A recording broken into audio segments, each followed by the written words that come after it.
Selamat siang anak-anak. Siang. Ini kelas berapa? 5. Kalian disuruh ngumpul di sini kenapa tahu? Pembelajaran kok? Sebelum pembelajaran mari berdiri nyanyikan lagu nasional. Apa lagu nasional apa? Gantara. Pancasila.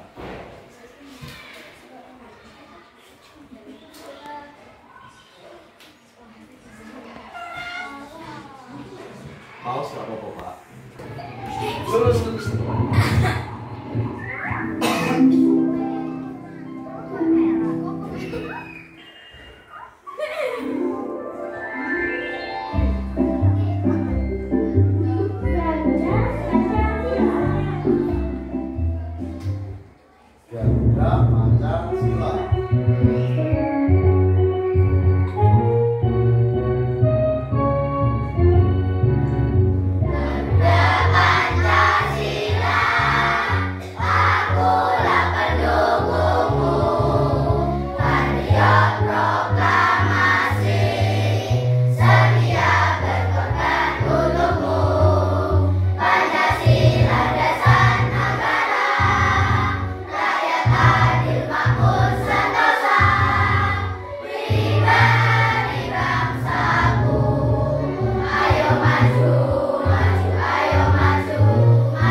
Yo. Coba siapa yang tahu tentang coding? Yo. Siapa? Apa? Satu kata aja apa? Laptop ya boleh.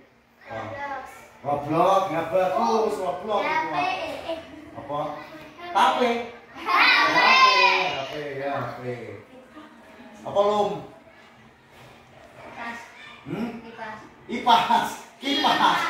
Kipas. Enggak, kipas kalau kipas angin itu enggak berhubungan dengan coding. Jadi coding itu nanti ya. Kenapa itu kalian diajarkan tentang coding di SD? Ini apa tuh pelajaran baru. Ya. Karena negara kita Indonesia itu tertinggal dari Thailand. Jadi Indonesia nomor 1. Ya. Jadi karena gue kira-kira negara yang kalah di negara ini kira-kira bisa enggak? Karena kalian diajarkan coding sejak dini. Coding itu apa Cak? Nah, nanti coding itu ya biar kamu menjadi anak yang cerdas. Ya, menjadi anak yang cerdas, berpikir kritis dan sistematis. Iku apa Pak? Lah, iki didelok sik videone ya. Nanti dipahami. Jadi mungkin ada hubungannya dengan komputer ya? Iya, betul sekali. Jempol buat kamu yang sudah menebak dengan benar. Berpikir komputasional adalah proses berpikir untuk menyelesaikan masalah dengan efektif dan efisien. Dalam ilmu komputer, proses berpikir ini dilakukan sebelum mulai menulis coding atau pemrograman. Jika sudah direncanakan dengan baik, maka coding yang ditulis akan sesuai dengan kebutuhan dan dapat diselesaikan dengan cepat dan tepat. Tapi ternyata berpikir komputasional juga bisa dilakukan tanpa komputer dan tanpa internet loh. Malah sebenarnya kita pun sudah menerapkannya dalam kehidupan sehari-hari, mulai dari membaca buku, mencatat ringkasan pelajaran, hingga menyiapkan tas untuk sekolah besok. Wah, kalau kita sudah bisa menerapkannya setiap hari, berarti kita semua sudah mahir dong. belum tentu. Contoh-contoh tadi kan menerapkan berpikir komputasional pada masalah yang sederhana. Masih banyak nih masalah yang lebih kompleks, seperti misalnya mengatur keuangan bulanan, apa yang harus dilakukan kalau kamu terpisah di tempat baru, hingga memilih jurusan dan karir. Lalu yang lebih penting lagi ketika kamu dewasa bingung. Menghadapi masalah kompleks kehidupan di masa sekarang dan masa depan ini mirip seperti merencanakan coding yang sudah dibahas sebelumnya. Kuncinya adalah memahami masalah dengan tuntas dan mencari cara menyelesaikan yang efektif dan efisien. Nah, kalau begitu, bagaimana Anda juga bisa berpikir komputasional? Sekarang kita bahas ya, 4 landasan dari berpikir komputasional. Yang pertama, dekomposisi. Dekomposisi artinya membagi masalah kompleks ke bagian yang lebih kecil agar mudah diselesaikan. Misalnya, kamu ditunjuk jadi ketua panitia lomba 17-an.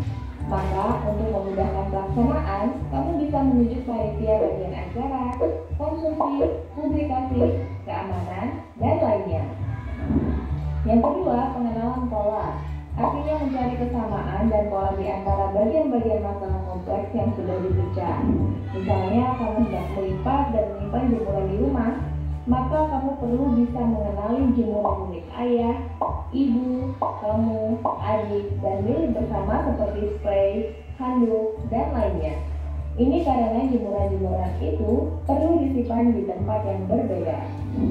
Yang ketiga, abstraksi. Artinya fokus pada informasi yang penting saja, mengabaikan detail yang tidak diperlukan. Misalnya, kamu hendak menceritakan pengalamanmu berwisata ke luar kota. Tentunya kamu mengalami banyak hal dari mulai berangkat di bus, berfoto bersama, makan di restoran, menginap di hotel, hingga perjalanan pulang. Tapi nggak mungkin kan kamu ceritakan semua kejadian dengan detail pada teman-temanmu. Pasti mereka bosan kalau kelamaan. Jadi kamu harus mencari beberapa kejadian yang menarik saja untuk diceritakan pada teman. Yang terakhir, algoritma. Artinya membuat langkah-langkah penyelesaian atau membuat aturan yang diikuti untuk menyelesaikan masalah. Misalnya, kamu diberi daftar belanja di supermarket oleh ibu. Ada minyak goreng, telur, roti, sayur, dan kopi. Lalu kamu harus buru-buru karena ibu sudah mau memasak dengan minyak goreng itu. Nah, kalau seperti ini, satu cara yang efisien misalnya mulai dengan mengambil barang yang paling dekat dari pintu masuk hingga terakhir yang paling dekat dengan kasir. Nah, itu dia 4 landasan berpikir komputasional yang perlu diterapkan untuk memecahkan masalah yang kompleks.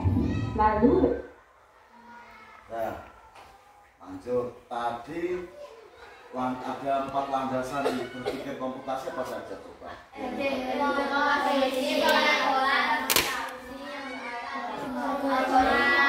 Dekomposisi, abstraksi, pengenalan pola, algoritma.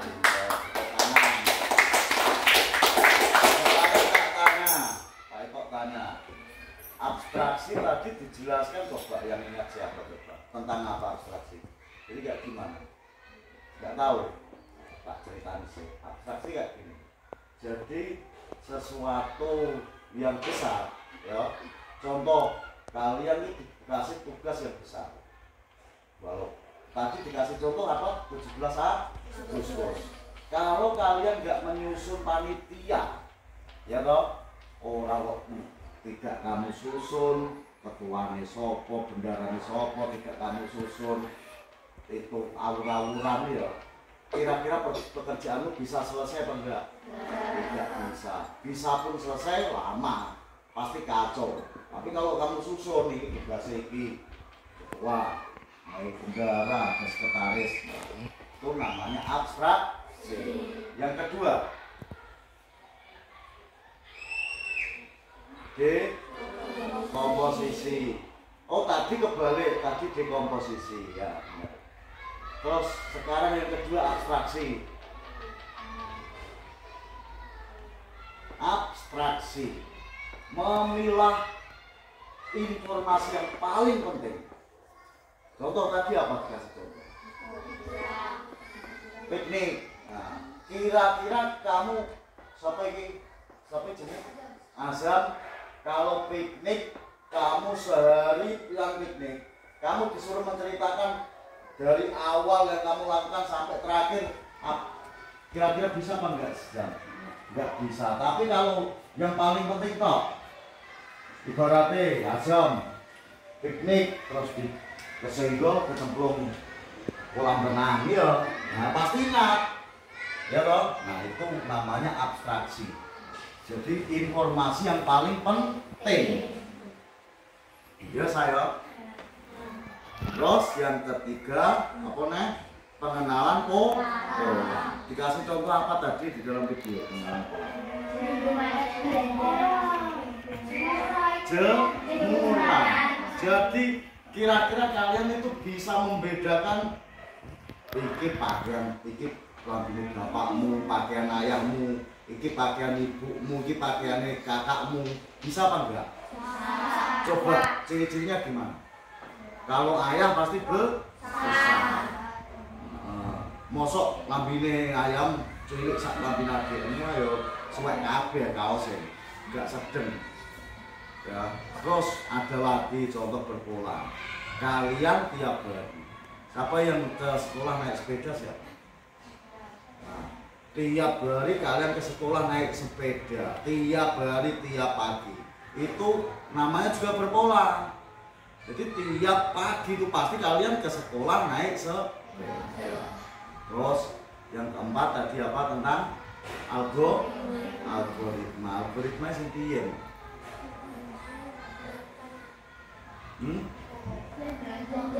Nah, jadi gini, kamu dihadapkan di situasi yang implikatif. Implikatif ini serba salah ya nek. Iki masalah ibumu wis wayahe goreng tapi duwe minyak. Padahal kamu juga disuruh beli kopi, beli beras, beli telur. Nah, kira-kira iki ben supaya ibu ndang iso goreng, kowe ya iso tuku kopi, iso tuku beras, piye carane? Dikasih contoh di Indomaret, di paling yang terdekat pintu masuk. Nah, yang terjauh dulu diurut dari yang terjauh sampai ke tengah, dicari ono kopi langsung ngambil kopi, ada beras langsung ngambil beras. Nah, kayak gitu. Lah kira-kira nek kowe moro tengah terus ke pintu masuk terus ke jauh itu kira-kira mau berarti waktu apa enggak? Nah, itu tidak menyelesaikan masalah, malah boros. Ibu ngenteni minyak goreng benda matang, malah kalau kamu tidak efektif menggunakan waktu. Iya. Sekarang tak bentuk kelompok, nanti tak kasih tugas. Ini tugasnya gini. Pak Ito itu mau kalian kelompok 1 ya.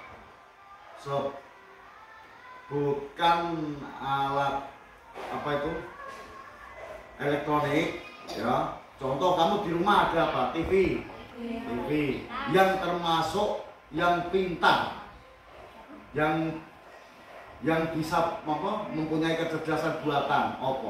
Contoh nih HP ya tuh pasti. Kipas angin dia apa enggak? Tidak. Terus sepeda motor dia pernah? Enggak. Komputer dia apa enggak? Enggak. Kalkulator dia apa enggak? Ya. Kalkulator kecerdasan buatan. Karena ada programnya, ada codingnya tadi di dalamnya. Nah, kalian nanti tak bentuk kelompok, ini kelompok 1 ke sana, ya, kelompok 1.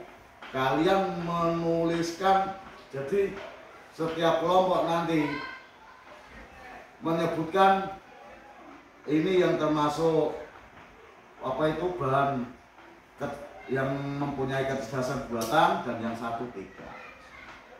Kirose tak iku ngaco. Sing jenenge ngarepe A ngaco. Ono ngarepe A ono. Sing ngarepe B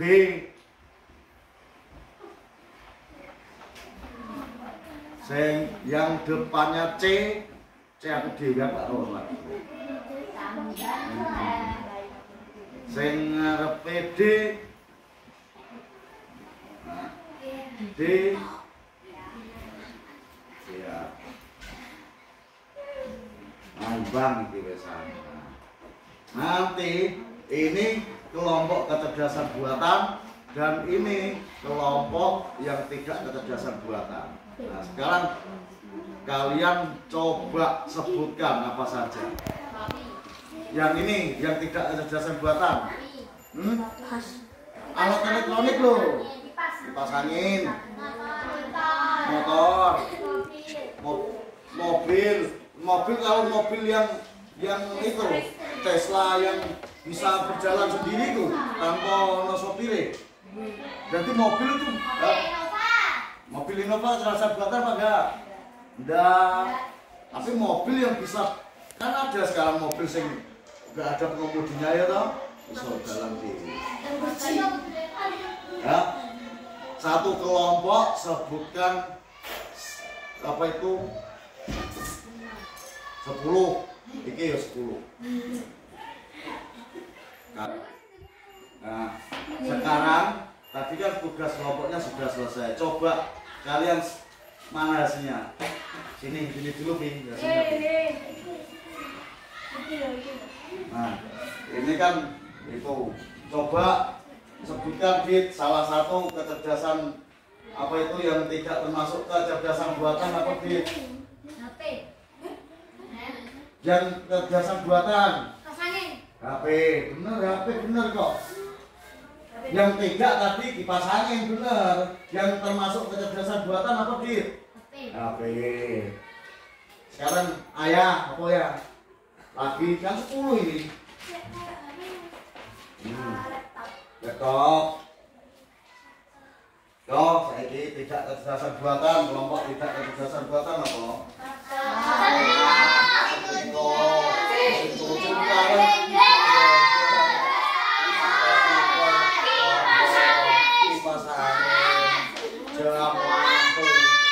Motor ya.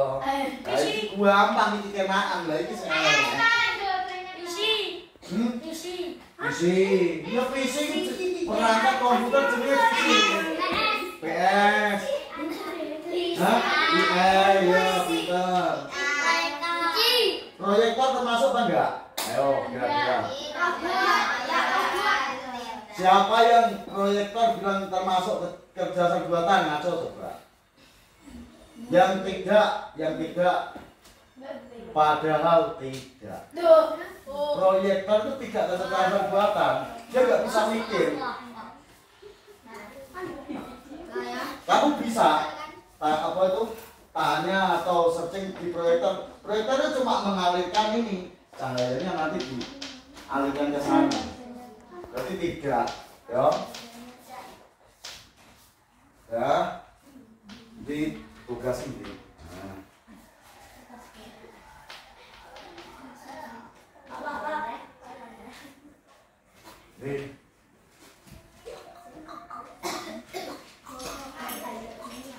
Ya, ini berhubung waktunya sudah habis, ya. Nanti Pak Ito itu mau kalian ini di rumah ya mempraktekkan tentang tadi dekomposisi. Apa contohnya dekomposisi? Merubah masalah yang besar, contoh 17 Agustus. Kok ini tak kasih contoh gini. Rasa kok PR iki dino bagi matematika, IPA yang duwe, IPS yang duwe lah. Kira-kira piye? Kerja kelompok. Nah, itu juga dekomposisi. Jadi kamu praktekkan, coba sebutkan besok tentang dekomposisi itu apa saja, abstraksi apa saja yang kegiatan di rumahmu loh ya. Terus berpikir berpola kayak gimana, algoritma kayak gimana ya. Ya. Wassalamualaikum warahmatullahi wabarakatuh. Belum. Ya, nanti kira-kira tadi apa tugasnya? Menerangkan.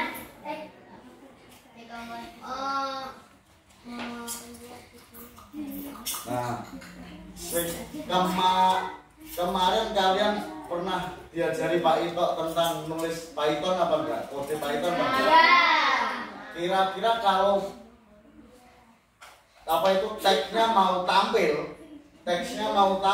itu dikasih angka apa? Tanda apa? Tanda petik. Terus depannya dikasih apa? Nah, itu namanya variabel.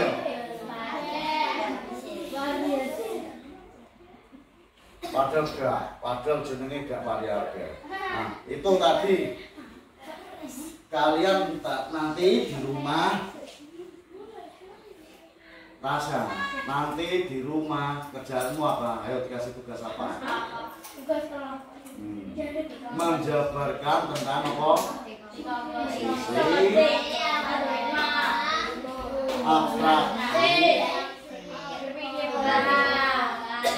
Besok pertemuan kedua kita langsung praktek tentang Python. Yang sederhana, menulis namamu, kelasmu, umur. Ya. Nah, besok kemah pada stop sih Pak. Dan sekarang karena waktunya sudah singkat, karena waktunya sudah habis, ya. Pak Ito minta maaf jika ada kesalahan dan kata kira-kira dimaafno ora? Sopo sing gak ngaco jeke sing gak? Ayo. Sing dimaafkan ngaco jeke. Yo mau suwiti. Ayo. Terima kasih karena sudah dimaafkan. Berhubung jamnya sudah habis, kita berdoa.